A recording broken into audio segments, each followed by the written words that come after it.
Hello friends, my name is Pinky Kumari and I welcome you all on my YouTube channel Genesis Political Science. आज हम बात करेंगे chapter 6 के बारे में जिसका टाइटल है the crisis of democratic order और यह इस चैप्टर का पार्ट 6 है। आपसे मेरा ये रिक्वेस्ट है कि इस वीडियो को देखने से पहले आप इसका पार्ट 1, पार्ट 2, पार्ट 3, पार्ट 4 और पार्ट 5 ज़रूर देखें। मैं आपको यह भी बताना चाहूँगी यह इस चैप्टर का लास्ट वीडियो है और हम फॉलो कर रहे हैं आपकी NCERT text book that is politics in India since independence.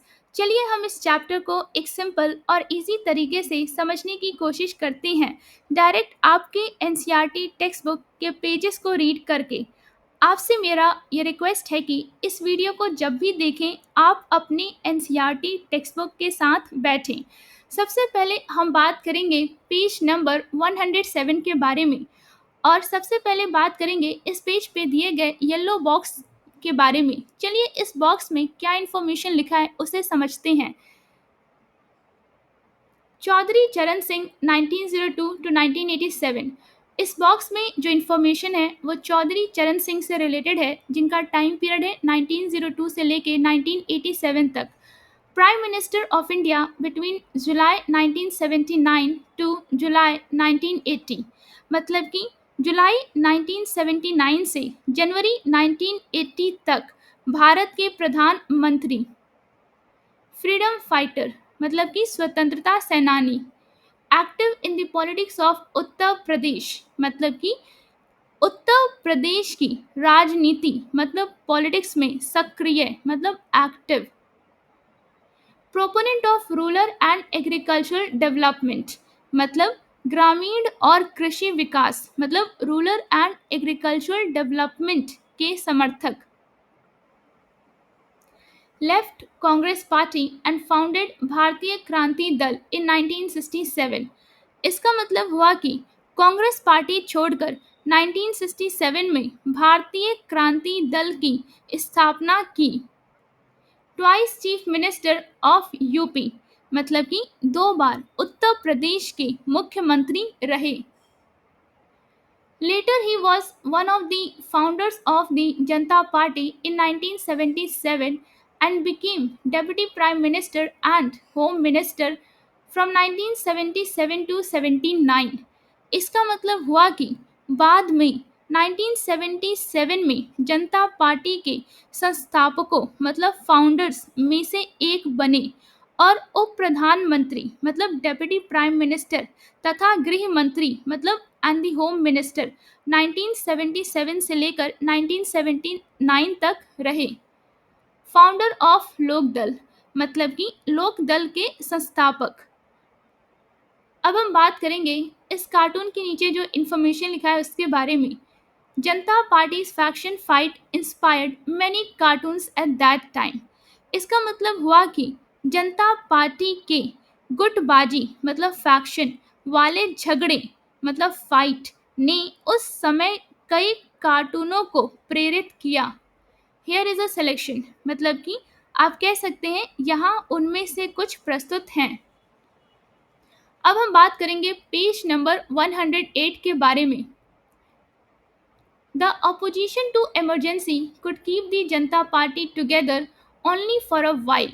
इसका मतलब हुआ आपातकाल मतलब कि इमरजेंसी का विरोध मतलब ऑपोजिशन केवल कुछ समय तक ही जनता पार्टी को एकजुट रख सका।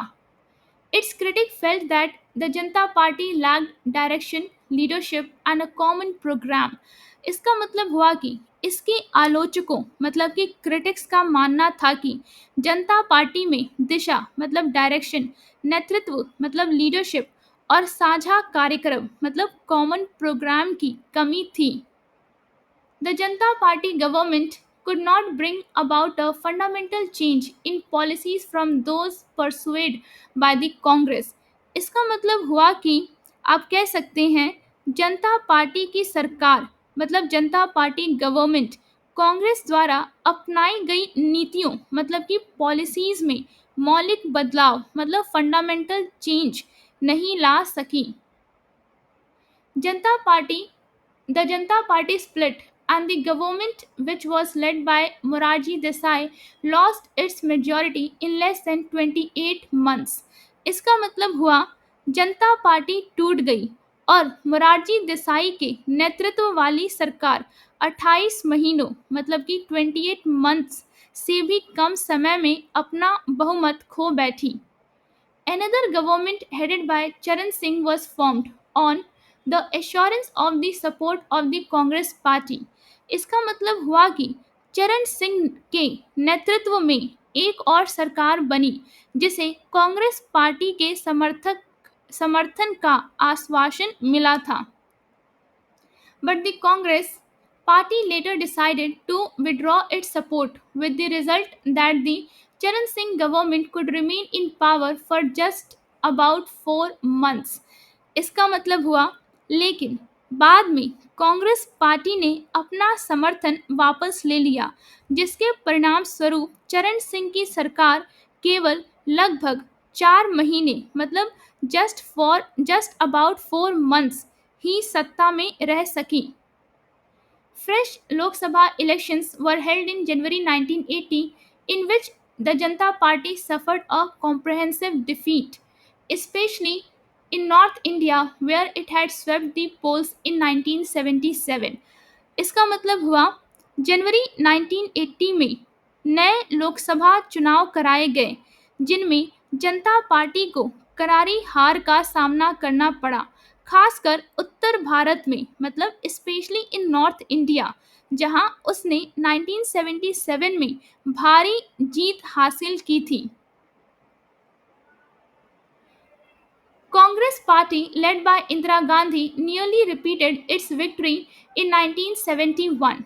इसका मतलब हुआ इंदिरा गांधी के नेतृत्व वाली कांग्रेस पार्टी ने लगभग 1971 जैसी बड़ी जीत दोहराई. It won 353 seats and came back to power. मतलब कि उसने 353 सीटें जीती और फिर से सत्ता मतलब पावर में लौटी. The experience of 1977 to 79 taught another lesson in democratic politics. आप कह सकते हैं 1977 से लेकर 1979 का अनुभव लोकतांत्रिक राजनीति मतलब कि डेमोक्रेटिक पॉलिटिक्स में एक और सबक सिखा गया. Governments that are seen to be unstable and quarrelsome are severely punished by the voters. इसका मतलब हुआ जो सरकारें मतलब गवर्नमेंट्स अस्थिर मतलब कि अनस्टेबल और आपस में झगड़ालू मतलब क्वेरलसम मानी जाती हैं उन्हें मतदाता मतलब वोटर्स कड़ी सजा देते हैं.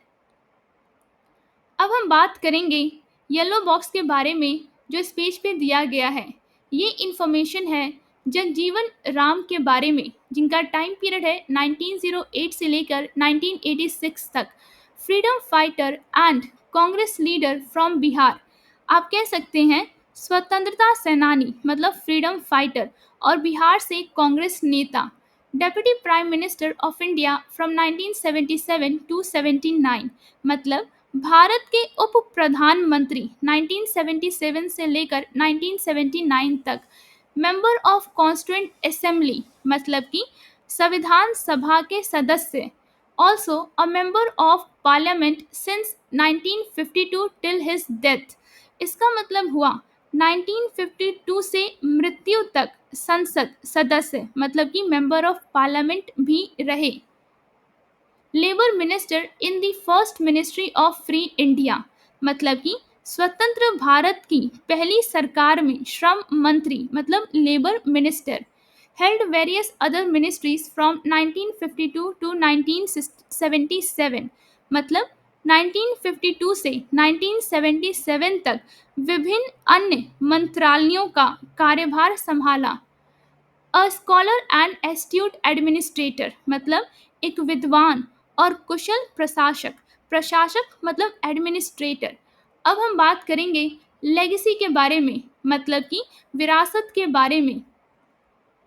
But was it only a case of return of Indira Gandhi मतलब लेकिन क्या यह केवल इंदिरा गांधी की वापसी का मामला था. Between The elections of 1977 and 1980, the party system had changed dramatically. इसका मतलब हुआ 1977 और 1980 के चुनावों के बीच पार्टी प्रणाली मतलब पार्टी सिस्टम में नाटकीय परिवर्तन हो चुका था. Since 1969, the Congress Party had starting shedding its character an umbrella party which accommodated leaders and workers of different ideological dispensations and viewpoints. इसका मतलब हुआ कि 1969 से कांग्रेस पार्टी ने एक छत्र छाया पार्टी मतलब कि आप कह सकते हैं अम्ब्रेला पार्टी का अपना स्वरूप खोना शुरू कर दिया था, जो विभिन्न विचारधाराओं मतलब कि आप कह सकते हैं डिफरेंट आइडियोलॉजिकल डिस्पेंशंस और दृष्टिकोणों वाले नेताओं और कार्यकर्ताओं मतलब कि लीडर्स एंड वर्कर्स को अपने भीतर समेटे हुए थी. The Congress Party now identified itself with a particular ideology, claiming to be the only socialist and pro-poor party. इसका मतलब हुआ अब कांग्रेस पार्टी ने खुद को एक विशेष विचारधारा से जोड़ लिया और दावा किया कि वह अकेली समाजवादी मतलब कि ओनली सोशलिस्ट और गरीबों मतलब प्रो पुअर पार्टी की समर्थक. आप कह सकते हैं वह अकेली समाजवादी और गरीबों की समर्थक पार्टी है. Thus, with the early 1970s, the Congress political success depended on attracting people on the basis of sharp social and ideological divisions and the appeal of one leader, Indira Gandhi. इसका मतलब हुआ इस प्रकार 1970 के शुरुआती वर्षों से कांग्रेस की राजनीतिक सफलता मतलब कि कांग्रेस पॉलिटिकल सक्सेस तीव्र सामाजिक और वैचारिक विभाजनों तथा एक नेता इंदिरा गांधी की लोकप्रियता पर निर्भर हो गई. With the change in the nature of the Congress party, other opposition parties relied more and more on what known in Indian politics as non-congressism. इसका मतलब हुआ कांग्रेस पार्टी की प्रकृति में इस बदलाव के साथ अन्य विपक्षी दल मतलब अदर ऑपोजिशन पार्टीज भारतीय राजनीति में मतलब कि आप कह सकते हैं इंडियन पॉलिटिक्स में जिसे गैर कांग्रेसवाद मतलब कि नॉन कांग्रेसिज्म कहा जाता है उस पर अधिकाधिक निर्भर होने लगे. They also realized the need to avoid a division of non-Congress votes in the election. मतलब कि उन्होंने यह भी समझा कि चुनावों में गैर कांग्रेसी वोटों मतलब नॉन कांग्रेस वोट्स का बंटवारा रोकना जरूरी है. This factor played a major role in the elections of 1977. मतलब यह कारक 1977 के चुनावों में बहुत महत्वपूर्ण साबित हुआ. In an indirect manner, the issue of welfare of the backward caste also began to dominate politics since 1977.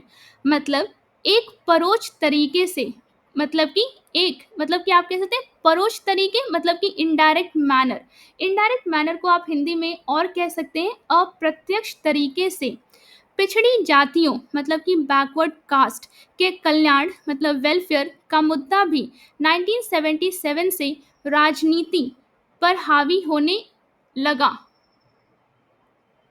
As we saw above, the results of 1977 elections were at least partly due to a shift among the backward caste of North India.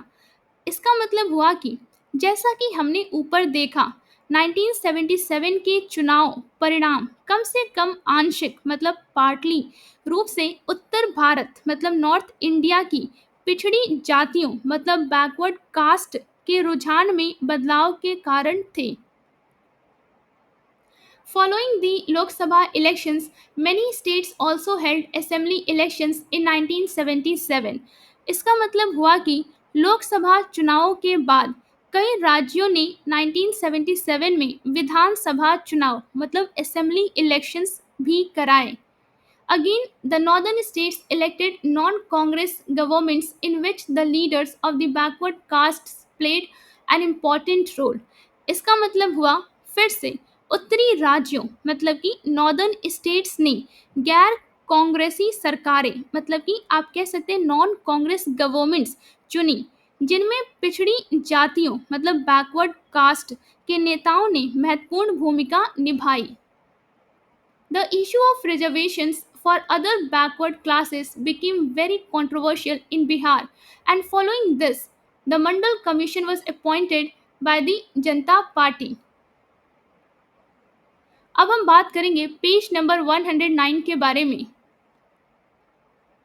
Government at the centre, इसका मतलब हुआ अन्य पिछड़ा वर्ग मतलब other backward classes के लिए आरक्षण मतलब कि रिजर्वेशन का मुद्दा बिहार में बहुत विवादास्पद मतलब कंट्रोवर्शियल हो गया, और इसके बाद केंद्र में जनता पार्टी की सरकार ने मंडल आयोग मतलब मंडल कमीशन की नियुक्ति की.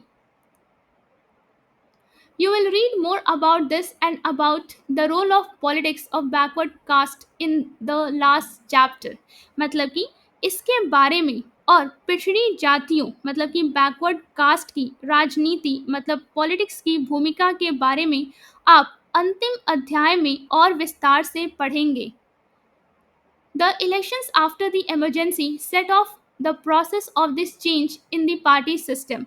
इसका मतलब हुआ आपातकाल मतलब इमरजेंसी के बाद हुए चुनावों ने पार्टी प्रणाली मतलब कि आप कह सकते हैं पार्टी सिस्टम में इस बदलाव की प्रक्रिया की शुरुआत की. अब हम बात करेंगे इस पेज पे दिए गए कार्टून के बारे में. चलिए इस कार्टून के नीचे क्या लिखा है उसे समझते हैं. This cartoon appeared after the election results of 1980. आप कह सकते हैं यह कार्टून 1980 मतलब 1980 के चुनाव परिणामों के बाद प्रकाशित हुआ था. The emergency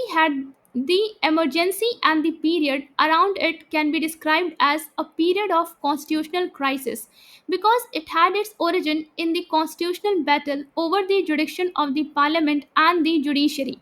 इसका मतलब हुआ आपातकाल मतलब इमरजेंसी और उसके आसपास का समय एक संवैधानिक संकट आप कह सकते हैं कॉन्स्टिट्यूशनल क्राइसिस का दौर कहा जा सकता है, क्योंकि इसकी शुरुआत संसद और न्यायपालिका मतलब पार्लियामेंट एंड द जुडिशरी की अधिकार सीमा आप कह सकते हैं जुरिस्डिक्शन को लेकर हुए संवैधानिक संघर्ष मतलब कॉन्स्टिट्यूशनल बैटल से हुई थी.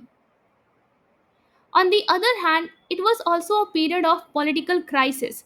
दूसरी ओर यह एक राजनीतिक संकट मतलब पॉलिटिकल क्राइसिस का दौर भी था. द अब हम बात करेंगे पेज नंबर 110 के बारे में. The party in power had absolute majority and yet its leadership decided to suspend the democratic process. इसका मतलब हुआ कि आप कह सकते हैं सत्ता में रही पार्टी के पास पूर्ण बहुमत था, फिर भी उसकी नेतृत्व ने लोकतांत्रिक प्रक्रिया मतलब कि आप कह सकते हैं डेमोक्रेटिक प्रोसेस को निलंबित मतलब सस्पेंड करने का निर्णय लिया. The makers of India's constitution trusted that all political parties would basically abide by the democratic norm. इसका मतलब हुआ कि भारत के संविधान निर्माताओं को विश्वास था कि सभी राजनीतिक दल मूल रूप से लोकतांत्रिक मानकों मतलब डेमोक्रेटिक नॉर्म का पालन करेंगे. Even during the emergency, when the government would use extraordinary powers, its use would be within the norms of the rule of law. मतलब यहाँ तक कि आपातकाल मतलब इमरजेंसी के दौरान भी जब सरकार असाधारण शक्तियों आप कह सकते हैं एक्स्ट्राऑर्डिनरी पावर्स का इस्तेमाल करती तो उसका प्रयोग कानून के शासन की सीमाओं के भीतर ही होगा.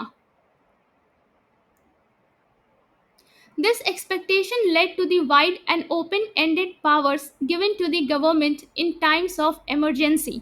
मतलब इसकी अपेक्षा मतलब एक्सपेक्टेशन के कारण आपातकाल मतलब कि इमरजेंसी के समय सरकार को व्यापक और असीमित शक्तियां मतलब wide and open ended powers प्रदान की गई. These were abused during the emergency. इन शक्तियों का दुरुपयोग आपातकाल मतलब इमरजेंसी के दौरान हुआ। This political crisis was more serious than the constitutional crisis. आप कह सकते हैं यह राजनीतिक संकट मतलब पॉलिटिकल क्राइसिस संवैधानिक संकट मतलब कॉन्स्टिट्यूशनल क्राइसिस से अधिक गंभीर था। Another critical issue that emerged during this period was the role and extent of mass protest in a parliamentary democracy. इसका मतलब हुआ इस अवधि के दौरान जो एक और महत्वपूर्ण मुद्दा सामने आया वह था संसदीय लोकतंत्र मतलब पार्लियामेंट्री डेमोक्रेसी में जन आंदोलनों मतलब मास प्रोटेस्ट की भूमिका और उनका दायरा। There was clearly a tension between institution based democracy and democracy based on spontaneous popular participation. मतलब संस्थाओं मतलब कि इंस्टीट्यूशन पर आधारित लोकतंत्र मतलब इंस्टीट्यूशन बेस्ड डेमोक्रेसी और स्वतः स्फूर्त मतलब कि स्पॉन्टेनियस जन भागीदारी मतलब पॉपुलर पार्टिसिपेशन पर आधारित लोकतंत्र के बीच स्पष्ट रूप से एक तनाव था मतलब एक टेंशन था। This tension may be attributed to the inability of the party system to incorporate the aspirations of the people. इसका मतलब हुआ कि यह तनाव पार्टी प्रणाली मतलब पार्टी सिस्टम की लोगों की आकांक्षाओं मतलब कि आप कह सकते हैं एस्पिरेशंस को सम्मानित करने में समाहित करने में असमर्थता से जुड़ा हुआ था। In the next chapter, we shall study some of the manifestations of this tension, in particular debates around regional identity. मतलब अगले अध्याय में हम इस तनाव की कुछ अभिव्यक्तियों का अध्ययन करेंगे, विशेष रूप से क्षेत्रीय पहचान मतलब रीजनल आइडेंटिटी से जुड़े वाद विवाद मतलब डिबेट्स का। अब हम बात करेंगे इस पेज पे दिए गए लेट्स वॉच अ फिल्म के बारे में और इस फिल्म का नाम है Hazaaron Khwahishein Aisi. Siddhartha Vikram and Geeta are three spirited and socially engaged students. मतलब सिद्धार्थ विक्रम और गीता तीन जोशीले और समाज से जुड़े हुए छात्र हैं। Graduating from Delhi they follow different paths. मतलब कि आप कह सकते हैं दिल्ली से स्नातक मतलब ग्रेजुएशन करने के बाद वे अलग अलग रास्तों पर चल पड़ते हैं। While Siddharth is a strong supporter of the revolutionary ideology of social transformation, मतलब जहाँ सिद्धार्थ सामाजिक परिवर्तन मतलब सोशल ट्रांसफॉर्मेशन की क्रांतिकारी विचारधारा मतलब रेवोल्यूशनरी आइडियोलॉजी का प्रबल समर्थक है मतलब स्ट्रॉन्ग सपोर्टर है। Vikram is in favour of achieving success in life what ever the cost. मतलब वहीं विक्रम जीवन में सफलता पाने के पक्ष में है चाहे इसकी कोई भी कीमत चुकानी पड़े। This film narrates the story of their journey towards their goals and the underlying disappointments. आप कह सकते हैं फिल्म उनके लक्ष्यों की ओर बढ़ने की यात्राओं और उनसे जुड़ी निराशाओं मतलब कि डिसअपॉइंटमेंट्स की कहानी बयान करती है। The film is set in the backdrop of the 70s। मतलब फिल्म 70 के दशक की पृष्ठभूमि में स्थापित है। The young characters are products of the expectations and idealism of that period. मतलब युवा पात्र उस समय की अपेक्षाओं मतलब एक्सपेक्टेशंस और आदर्शवाद मतलब एंड आइडियलिज्म की उपज हैं। Siddhartha is not successful in his ambition to stage a revolution. आप कह सकते हैं कि सिद्धार्थ अपने क्रांति लाने के सपने में सफल नहीं हो पाता but is so involved in the plight of the poor that he begin valuing their uplift more than revolution। मतलब लेकिन वह गरीबों की दुर्दशा में इतना जुड़ जाता है कि उनके उत्थान मतलब अपलिफ्ट को क्रांति से भी अधिक महत्व देने लगता है। On the other hand, Vikram becomes a typical political fixer but is constantly ill at ease। मतलब कि दूसरी ओर विक्रम एक सामान्य राजनीतिक दलाल बन जाता है लेकिन हमेशा असहज रहता है। ईयर मतलब कि आप कह सकते हैं वर्ष 2005। डायरेक्टर मतलब कि निर्देशक सुधीर मिश्रा। स्क्रीन प्ले मतलब कि पटकथा, इसमें आते हैं सुधीर मिश्रा, फिर है रुचि नारायण, फिर है शिव कुमार सुब्रमण्यम। अब हम बात करेंगे कास्ट के बारे में, मतलब कलाकार के बारे में, जिसमें आते हैं के मेनन, फिर आते हैं साइनी आहूजा, फिर आती हैं चित्रांगदा सिंह। चित्रांगदा सिंह। इस प्रकार आज हमने इस चैप्टर को कंप्लीट कर लिया है। उम्मीद करती हूँ जो पेजेस आज हमने डिस्कस किया वो आपको एक सिंपल और इजी तरीके से समझ में आया होगा। अगर वीडियो अच्छा लगा हो तो लाइक और सब्सक्राइब करना ना भूलिए। शेयर जरूर करें और अपने दोस्तों को भी इस चैनल के बारे में बताइए। कमेंट्स में अपनी राय ज़रूर दें। बेल आइकन पे क्लिक करें ताकि अगला वीडियो मिस ना हो। In the end, I truly thank you for your time and support in watching this video.